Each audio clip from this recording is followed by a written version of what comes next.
Hello, YouTube fans. Here again, and I think with the Chuck Norris season, why not this one? This one you could say is like a martial art film, it's an horror film, and it's an action film. More of a thriller, I would say, but definitely a lot of horror in this.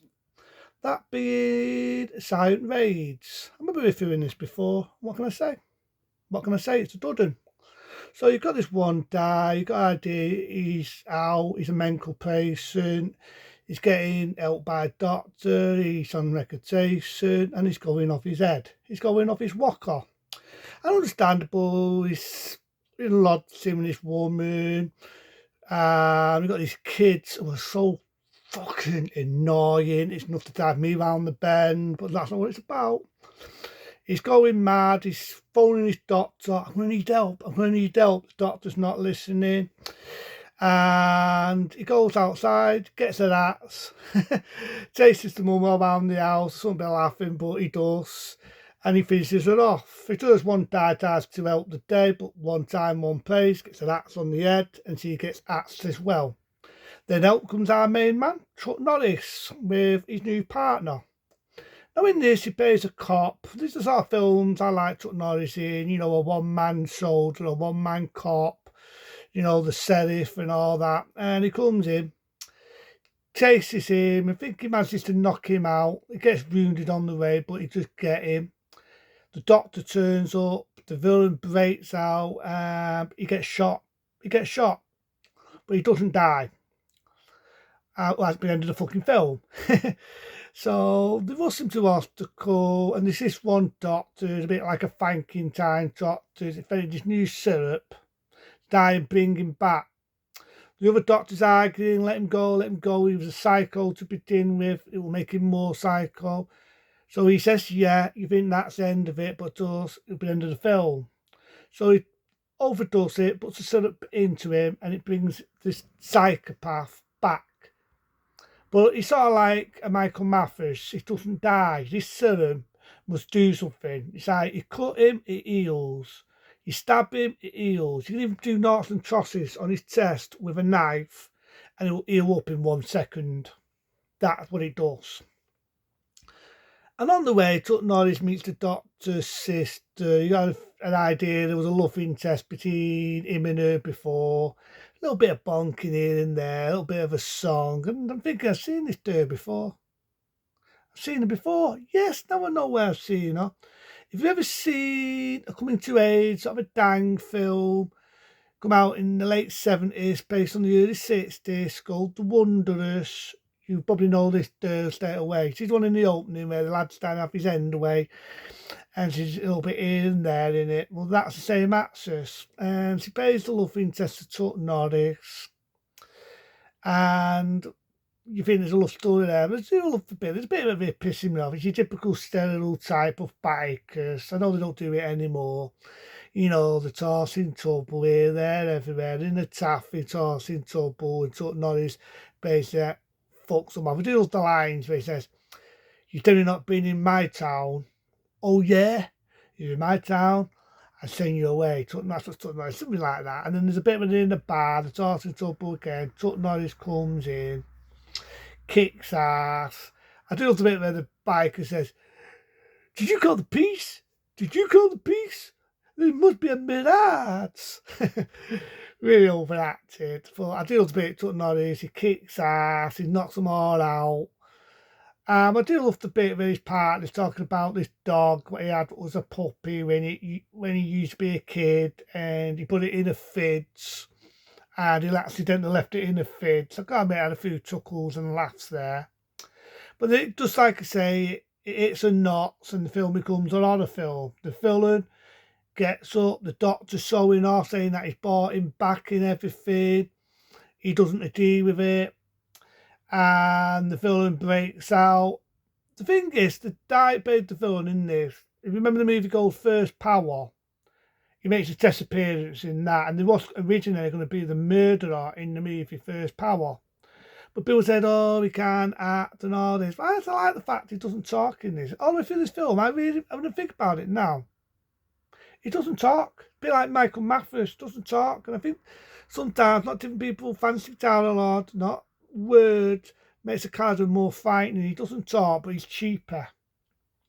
So he breaks into the doctor's house, he's attacking the doctor, and he kills him.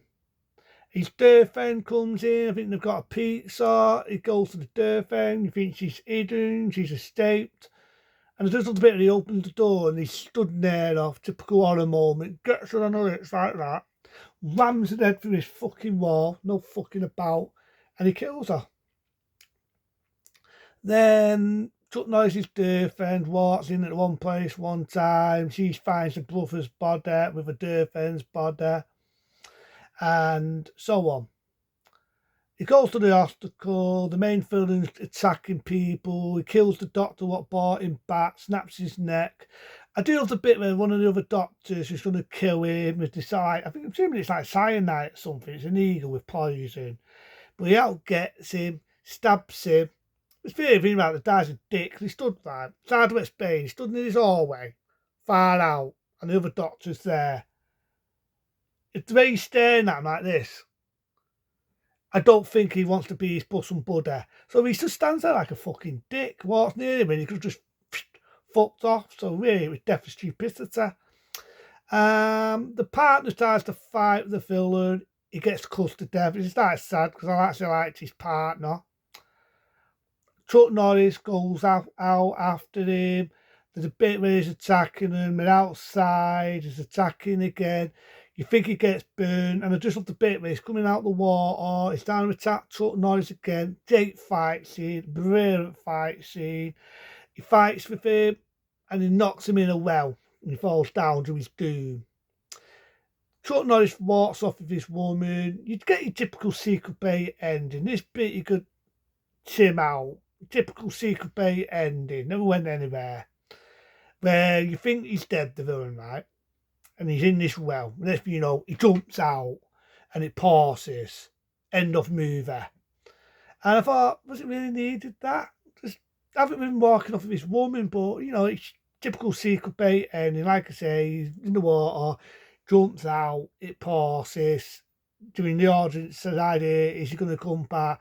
Is he going to be a Silent Rage 2? I suppose they ain't going to be now. But I didn't mind it for what it was. I mean, I do feel it had a bit of horror in it. Like, I do like the one that's the maniac. There's bits in it where he's trying to attack the door and he's doing this like a monkey. And he's, you know, just the actions where he jumps out, where he's attacking people. Don't need to talk. I think he played it pretty good role. He did what he had to do. It was pretty cheapy in parts. This is one film I didn't mind. I mean, unlike Eye for an Eye, which to me, it was there. I didn't mind it. Didn't hate it, but I wasn't mad on it. But it was alright. This one I felt had a lot more going with it. I like the fact it was horror. Had a bit of action. A lot of martial arts, being Chuck Norris. I think Chuck Norris played a really good role in it. I'm going to give it a 3-star rating. 3-star rating, because I do like the bits in Chuck Norris in it. I think he's the highlight of the film. He's in on his ex-girlfriend. He gets with her. The doctor bandages him. Does he want extra bandage? No, that'll be okay.